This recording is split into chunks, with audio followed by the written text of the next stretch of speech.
नमस्कार फ्रेंड, आज हम बात करने वाले हैं एसएससी एमटीएस के 5 अक्टूबर की फर्स्ट शिफ्ट में जितने भी जीके के प्रश्न आए हैं और आगे आने वाले एग्ज़ाम के लिए इम्पोर्टेंट भी हैं, उन सब की हम बात करने वाले हैं।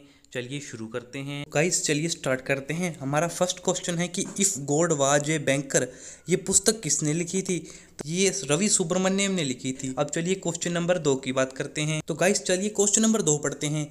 निम्नलिखित में से कौन सा एक सिंहली वृत्तांत है जो मौर्य साम्राज्य का महत्वपूर्ण साहित्यिक स्रोत है? यानी जो मौर्य साम्राज्य में जो साहित्य का स्रोत है ना, वो कौन सा है? तो वह है अर्थशास्त्र। गाइस क्वेश्चन नंबर हमारा 3 बोलता है कि 73वें संविधान संशोधन अधिनियम 1992 के माध्यम से सरकार ने अनुच्छेद को वर्णित संवैधानिक दायित्व का पूरा किया है। तो उसका आंसर है 40। हमारा चौथा क्वेश्चन है कि निम्नलिखित में से कौन सी पंचवर्षीय योजना में गरीबी हटाओ और आत्मनिर्भरता के प्रमुख योजना उद्देश्यों के रूप में घोषित किया? तो वो कौन सी पंचवर्षीय योजना थी? तो वो पहली पंचवर्षीय योजना थी। गाइस बात करते हैं क्वेश्चन नंबर 5 की। तो भारत में कृषि भूमि पर अत्यधिक दबाव के लिए निम्नलिखित में से कौन से कारणों को जिम्मेदार ठहराया जाता है? तो पहला ऑप्शन है विरासत, जो कि गलत है। जोत का आकार, ये भी गलत है। भूमि का विभाजन, इससे कोई रिलेटेड ही नहीं है। तो बहुत सारी फसलें हम एक ही भूमि पर बो देते हैं, फिर अलग अलग बदलकर हम फसल बोते रहते हैं, जिससे कि भूमि पर अत्यधिक दबाव बढ़ता है। गाइस बात करते हैं क्वेश्चन नंबर 6 की। क्वेश्चन नंबर 6 में कहा गया कि केंद्र शासित प्रदेश लद्दाख की झांकी नई दिल्ली में राजपथ पर पहली बार किस वर्ष दिखाई गई थी? तो वो 2021 में दिखाई गई थी, केंद्र शासित प्रदेश लद्दाख की झांकी दिल्ली में इंडिपेंडेंस डे पर। तो गाइस बात करते हैं क्वेश्चन नंबर 7 की। शरीर की प्रतिरक्षा प्रणाली की स्थिति में वास्तविक आंतर फैक्टर प्रोटीन या हमारे आमाशय की परत में इसे बनाने वाली कोशिकाओं पर हमला करती है, तो वो कौन सी स्थिति होती है? उसे बोलते हैं प्राणीयरकता। गाइस क्वेश्चन नंबर 8 में क्या कहा गया है कि मार्च 2023 तक प्राप्त जानकारी के अनुसार केंद्रीय पर्यटन मंत्री कौन है? तो हमारे केंद्रीय पर्यटन मंत्री कौन है बताइए? उसका आंसर है जी किशन रेड्डी। हम अब बात करते हैं क्वेश्चन नंबर 9 की। इस क्वेश्चन नंबर 9 में कहा गया कि वृद्ध व्यक्तियों को मोतियाबिंद हो जाने पर क्या हो जाता है? तो यही इसका राइट ऑप्शन है कि हमारी आंखों की जो पुतली होती है ना, वो एकदम क्या हो जाती है, सुस्त हो जाती है। कि श्री नारायण गुरु ने जाति और धर्म के आधार पर होने वाले भेदों को निरर्थक माना और सभी के लिए एक जाति, एक धर्म और एक भगवान का सिद्धांत का समर्थन किया। चौथा ऑप्शन देखिए, श्री नारायण धर्म परिपालन योगम। इन्होंने कहा था कि एक जाति हो, एक धर्म हो और एक ही क्या हो, एक ही भगवान हो। गाइस 11वां क्वेश्चन देखिए, किस पेशवा ने ईस्ट इंडिया कंपनी के साथ बेसिन की संधि, जिसे बेसिन की संधि बोल देते हैं, या कई बार एग्जामिनर वसई की संधि भी दे देता है, तो उसे किस पेशवा ने किया? उसका राइट ऑप्शन है बाजीराव द्वितीय। 12, भारतीय रिजर्व बैंक यानी आरबीआई का राष्ट्रीयकरण कब हुआ? यानी कब इसको जोड़ा गया राष्ट्रीयकरण में?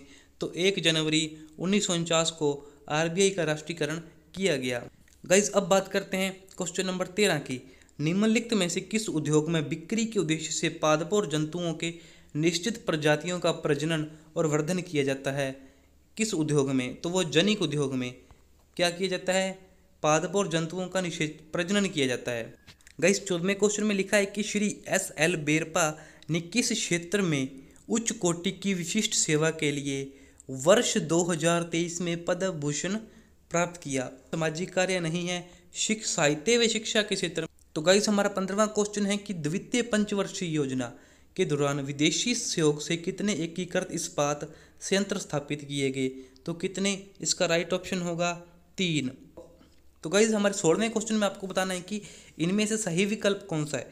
कि जब हमारा आरबीआई रेपो दर को क्या कर देता है, कम करने की निर्णय लेता है, तो मुद्रा आपूर्ति शुरू में स्थिर रहेगी और फिर कम होगी, या अप्रभावित रहेगी, या इसमें कमी हो जाएगी, या बढ़ोतरी हो जाएगी?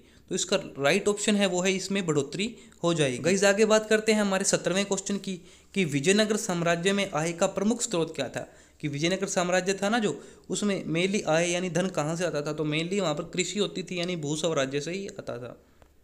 तो गाइज हमारा 18वां क्वेश्चन है कि गुग्गा या गोगा नववीं हरियाणा, पंजाब और राजस्थान में, यूपी, हिमाचल प्रदेश में कुछ हिस्सों में मनाया जाने वाला त्यौहार है। यानी मेनली इस त्यौहार में किसकी पूजा की जाती है? गाय की पूजा की जाती है, उल्लू पूजा की जाती है, नाग पूजा की जाती है, ऊँट पूजा की जाती है। गुग्गा मेड़ी पर यानी किसकी पूजा जाती है? नाग की पूजा की जाती है। अब बात करते हैं क्वेश्चन नंबर 19 की। निम्नलिखित में से किस समादेश के द्वारा सर्वोच्च न्यायालय यानी सुप्रीम कोर्ट और हाई कोर्ट अधिकार क्षेत्र से बाहर दिए गए किसी फैसले के संबंध में अफसर कोर्ट से कार्रवाई के रिकॉर्ड पुनर्निरीक्षण के लिए मांग सकते हैं, उसे क्या बोलते हैं? उसे बोलते हैं उत्प्रेषण। क्या बोलते हैं? उत्प्रेषण, यानी ऑप्शन नंबर 1 सही। गाइस 20वां क्वेश्चन देखिए। किस टीम ने यूईएफए यूरो 2020 फुटबॉल का कप किस टीम ने जीता? इंग्लैंड ने जीता, फ्रांस ने, जर्मनी ने, इटली ने? ये बात तो मुझे भी पता है कि ये इटली ने जीता है। तो गाइस हमारा 21वां क्वेश्चन क्या कहता है, आइए देखते हैं। भौतिक भूविज्ञान पद का प्रतिपादन किसके द्वारा किया गया है? ये विलियम हॉकिंग के द्वारा किया गया। तो गाइस हमारा 22वां क्वेश्चन क्या है? निम्नलिखित में से किस शहर में भारत की under water train, Modi ji ने स्टार्ट की थी अंडर वाटर ट्रेन, कहाँ की थी? यह कोलकाता में की गई थी। क्वेश्चन नंबर 23 कहता है कि अस्किनी जो सप्त सिंधु का एक भाग थी, वर्तमान समय में निम्नलिखित में से किस नदी पर है? ये रावी नदी पर है, झेलम में है, चिनाब में, व्यास में? तो इसका राइट ऑप्शन हो जाएगा, वो हो जाएगा चिनाब, एकदम सही हो जाएगा। तो गाइस अब बात करते हैं क्वेश्चन नंबर 24 की। सिंधु घाटी सभ्यता में निम्नलिखित में से किस विशाल स्नानागार की खोज की गई? वो कहाँ की गई?